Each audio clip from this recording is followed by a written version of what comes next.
এই যে আমি এটা ঝামেলা আছে। আল্লাহ তাআলা মুসা আলাইহিস সালামকে বললেন, মুসা তুমি যে বলছো তুমি জ্ঞানী না, তুমি জ্ঞানী না, তোমার চেয়ে বড় জ্ঞানী আছে। ঈসা আলাইহিস সালাম বলে, তাই নাকি? আমার চেয়ে বড় জ্ঞানী কে?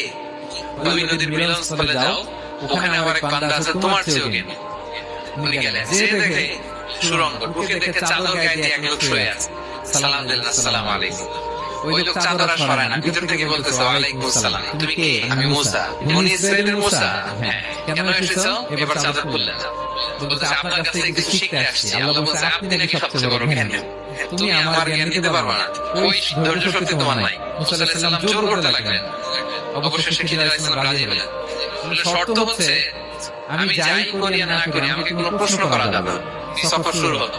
সামনে নদী, এক লোক তাদের নৌকা দিয়ে নদী পার করাই দিল। নদী পারাপারের পর খিদর আলাইহিস সালাম লাঠি দিয়ে নৌকার তলাটা ছিদ্র করে দিল। মুসা আলাইহিস সালাম বললেন, এটা আপনি কি করলেন? খিদর আলাইহিস সালাম বলছে, এই